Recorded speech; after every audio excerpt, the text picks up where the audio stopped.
Please leave. I warned you over the phone that if you dare to reprimand my daughter again, you'll have to leave. You ignored my warning, so kindly get out. That's absurd, I retort, shocked by Emily's unreasonable demand, at a loss for words. Seeing me silent, Emily continues her tirade.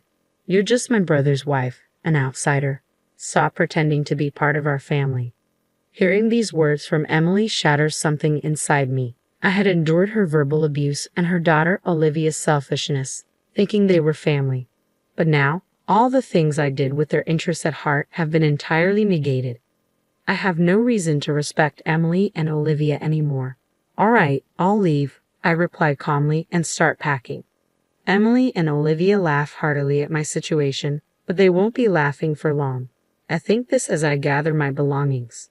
My name is Chloe. I live with my husband Ethan and his parents. Ethan had requested from the time he proposed that we live with his parents once we were married. At first, I hesitated, but when I met Ethan's parents, I realized they were decent folks who respected boundaries. Convinced that life with them would be manageable, I accepted Ethan's proposal. Once we moved in together, my mother-in-law took over all the housework while I worked outside. In turn, I took over the chores when I was at home. We divided the work in the house, and everything went smoothly. However, the visits from Ethan's sister Emily were always distressing. Emily has a daughter, Olivia. They frequently visited us, and each time Emily would take jabs at me relentlessly. Chloe, can I get a cup of tea? I'm so tired from my part-time job and raising my child. You must be relaxed on your days off at home. I'm so jealous. Well, I also work when I'm at home. Oh, the work you do at home is insignificant. I go out to work every day and have a leadership position. Don't compare yourself with me. When it was time for Olivia to find a job, Emily often came over to complain about why Olivia couldn't find one. Olivia is excellent, just like me. The recruiters who reject her must be blind. Maybe she could broaden her job search. Whenever I tried to give advice, Emily would lash out furiously. What could you, who barely works, know? No, shut up. It seems Olivia finally landed a job after most of her classmates did. Olivia and Emily came over to report the good news to my mother-in-law. Rainey, I've got a job. Olivia proudly shows off her job offer letter to my mother-in-law, who smiles contentedly. Well done, Olivia. Yeah, I didn't expect to get into such a large company. In the end, the interviewer was kind from the start. Next to Olivia, Emily grins broadly. This company is a subsidiary of the company. I work part-time, and my name might be known even in the parent company since I've been around a while. So, I got the job, thanks to Mom, huh? It could be. The interviewer saw your name, recognized you as my daughter, and probably had a good impression. Come April, Olivia was to attend a month-long training program for new employees. The training location was only a few minutes away from the home where my in-laws and I lived. Emily, knowing this, called my mother-in-law Mom. I want Olivia to commute from your house during her training. The training place is over an hour away from our home. We have a spare room, and I don't mind at all. Let me just check with Chloe. Do you need to ask Chloe? Emily interjected. Well, but that's your house, right? Chloe is just living there. She won't complain. Thanks to Emily's insistence, I'd only found out that Olivia would be living with us for a month after everything had been decided. I was a bit puzzled, but there was no reason to oppose Olivia living there. I warmly welcomed Olivia, and our shared life began. Once the training began, Olivia was laid one out of every 3 days. Despite the training location being just a stone's throw away, it seemed that her habit of waking up at a fixed time every morning had completely disappeared due to her relaxed student life. Grandma, why didn't you wake me up? I called you many times. If I don't make it in time, calling me doesn't mean anything. Forget it. I'm taking the morning off today. Please call the company and tell them I'm taking half a day off due to poor health. Olivia, you're an adult now. You should be doing such things yourself. If I say I'm too sick to even make a phone call, it'll be more believable. Just do as I say. Taking advantage of my mother-in-law's soft spot for her granddaughter, Olivia had become completely spoiled. Even when she came home from training, Olivia wouldn't do anything for herself. Grandma, I'm tired. Is dinner ready? Welcome back, Olivia. I'm about to make it. What? You're just starting now. Why didn't you have it ready by the time I got home? When I got home, tired and hungry, I wanted to eat right away. You're so thoughtless, I muttered, addressing my mother-in-law. I'm sorry, I'll have it ready soon, she responded. Seeing my mother-in-law being pushed around by Olivia, who was probably tired from her first job, I couldn't stand it any longer, and I spoke up. Listen, Olivia, having a warm meal waiting for you when you come home isn't something to be taken for granted. Why don't you show some appreciation to Grandma? Why do I have to listen to you, Chloe? You're not even family. Stay out of it, Olivia retorted. Not family. I married Ethan, so I am part of your family, Olivia, I replied. Mom said Chloe is my brother's wife, so she's an outsider, Olivia countered. Then let me tell you, as a senior member of the workforce, Olivia, that you should take more responsibility for yourself. Waking up on time to avoid being late is a basic rule of being an adult, a senior in the workforce, I said firmly. You're not even going to work every day. Wait till you're actually working hard like me or Mom before you start acting all high and mighty, Olivia shot back, seemingly ignoring my words. Then one day, when I returned home from work, I could hear Olivia's loud voice coming from the living room. What do you mean you're going out? It's unacceptable that there's no dinner when I come home exhausted. I'm sorry, but we're looking forward to our theater outing that day, my mother-in-law explained. Your theater outings are just fun and games, Olivia retorted. I have work. You need to cancel it. Apparently, my in-laws had informed Olivia that they were going to the theater next week and wouldn't be able to cook dinner, and this had infuriated her. I was well aware that my mother-in-law had been looking forward to this day at the theater for quite some time. However, I was worried that if things kept going this way, they might feel compelled to cancel their plans to avoid upsetting Olivia. So, I hurriedly proposed a solution. Since you've been looking forward to this, you should go. I'll take care of Olivia's dinner that day, I suggested. My in-laws seemed thrilled by my suggestion, but they quickly began to worry. But isn't that a work day for you, Chloe? Are you sure it'll be all right? They asked. Yes, if I arrange things now, I think I can get home early. So don't worry and have a good time, I reassured them.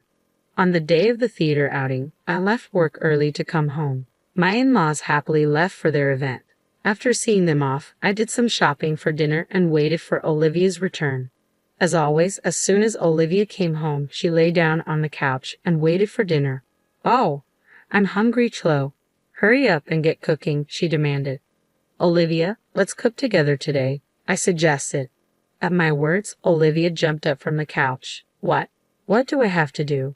Isn't it natural to cook your own food? No way. I've been at work. I'm not doing housework when I'm tired, she protested. I've been working too. I've got the ingredients. Can't you just help me out? I asked. You, Flo, can come home whenever you want from your easy job, and me, who has to go at a set time every day, are not the same. Just hurry it up and make it by yourself, Olivia snapped. The fact that I was able to come home early that day was a result of painstakingly adjusting my work schedule, but I doubted that Olivia would understand that. So allowing my anger, I calmly tried to reason with her. Listen, Olivia, I'm not asking you to help me because I find it bothersome to cook alone. I want you to understand what it means to be a responsible adult. What I don't need is your interference. After letting the grandparents go out without asking me or giving me a lecture, which is super annoying, Olivia declared, visibly irritated. She stood up and started dialing on her phone. Mom, listen to this. Chloe keeps nagging me, and she won't even cook dinner. She unloaded her complaints about me to her mother, Emily.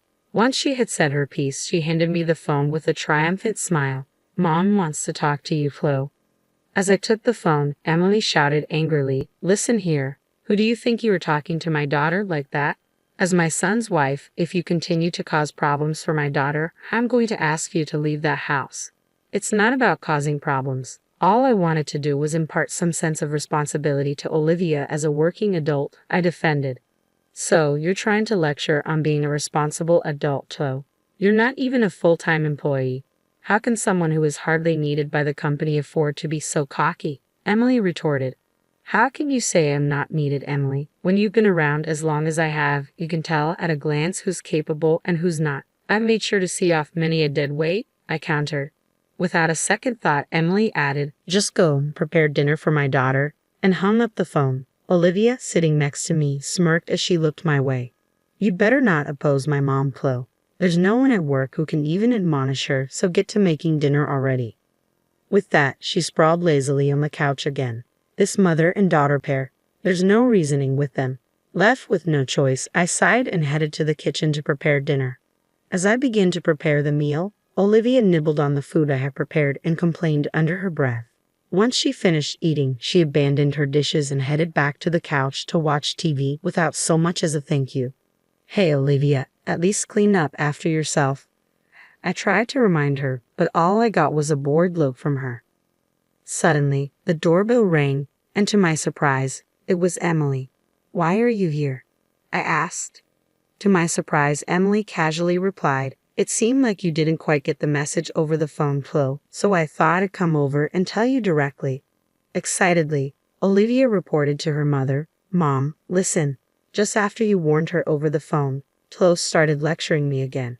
Hearing Olivia's words, Emily glared at me. Looks like it was the right decision to come here after all. You're still complaining to my daughter even after everything I said. I had backed off on the phone, but I couldn't let this go for Olivia's sake. I had to say something. It's not a complaint. I'm merely teaching her the basic manners of cleaning up after herself, something even a grade schooler should understand. Emily snapped at me. There's no need for someone like you to be telling us about manners. Have you considered your own situation before lecturing about manners? What about my situation? You and Ethan can barely afford a house even with both your salaries combined. You're just leeching off this household. Why don't you change your own attitude before teaching my daughter about being a responsible adult? I'm not here to leech off you. As proof, I make sure to pay my fair share of the rent and living expenses every month, I retorted. Well, it doesn't matter either way. You're going to leave this place. Leave, Emily declared. I told you on the phone, if you continue to berate my daughter, you'll need to move out. You ignored my warning, so now it's time for you to go, Emily declared. That's absurd, I retorted, at a loss for words at the sheer injustice of it all. Seeing me unable to retaliate, Emily continued, you're still an outsider, even if you were my brother's wife. Stop acting like you're part of the family. Her words hit me hard, and something inside me crumbled. I had put up with Emily's insults and Olivia's selfishness because I thought of them as family. I had been rejected by them despite doing everything with their best interests at heart. There was no reason left for me to restrain myself with Emily and Olivia anymore. All right, I'll leave, I said quietly, beginning to pack my things. At the sight of me, Emily and Olivia started to crack up. Ignoring their laughter, I continued to pack. When my in-laws returned home, my mother-in-law's face shifted as she took in the scene. Oh, is that you, Emily? Chloe, what's with the luggage? She asked. Before I could answer, Emily chimed in. Chloe has been lecturing Olivia while she can't even do her own job. She's become such a nuisance. We've decided to send her packing. What? My mother-in-law's face drained of color. Apologize at once, and you too, Olivia. Why should I apologize to Chloe? If she wants to be part of our family, she should ask us. Maybe then we'll consider it, Emily replied, backed up by a firm nod from Olivia. My mother-in-law sighed deeply. You too. It's over for you. What? What are you talking about? The one who's done is Chloe, right? She's the one being cut off from our family, Emily retorted, leaving my mother-in-law shaking. Do you even realize who made it possible for Olivia to get her job? That's me, the part-time manager. Emily tried to puff herself up, but my mother-in-law interrupted her. No, it's not like that at all. It's because Chloe, who's an executive at the corporate office, recommended her to human resources. Well, that's a lie. Chloe barely does anything. She's home half the week, Emily countered. Facing the confrontational Emily, I revealed the truth. I often attend executive meetings online, so I work from home. Then did Chloe really get Olivia her job? My mother-in-law asked. I really wanted Olivia to find a job on her own, but she begged me for help. Why didn't you say anything? Emily turned pale, realizing the truth. I wanted Olivia to start at the same place as everyone else, to work without any advantages. It was better for her not to know that I was an executive at her company, I explained. So, did Mom and Dad know this from the beginning? Olivia asked. I had asked your parents to keep my position a secret. Emily, since you always assumed I was incompetent, you never showed interest in my work, so there was no need to tell you. So, you're telling me I've been disrespecting an executive at my own company this whole time? Olivia went pale. That's right, thanks to my concealed identity. I got to learn a lot about how new employees like to fake illness and such. Olivia pleaded desperately. Please, please don't tell anyone about this, she added, desperation evident in her voice. Coldly, I replied, you know, I thought I'd let it slide because it's a family matter. But it seems I'm not considered family to you too, so I can't stay quiet if it's something that will harm the company. But I will be assigned after the training. Exactly, Olivia. You're lacking awareness as a working professional. Moreover, you're not willing to accept others' opinions. We can't let you interact with customers with this attitude, I continued. In her panic, Emily clung to me. I'll take back what I've said. Olivia is Chloe's adorable niece. Don't report anything that would harm her situation, Emily, she pleaded.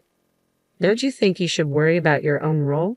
What about your part-time team's high turnover rate? It has been repeatedly brought up in the parent company's meetings. If it comes to light that you, as the manager, are forcing part-time employees to quit, it's going to be a big problem, I pointed out.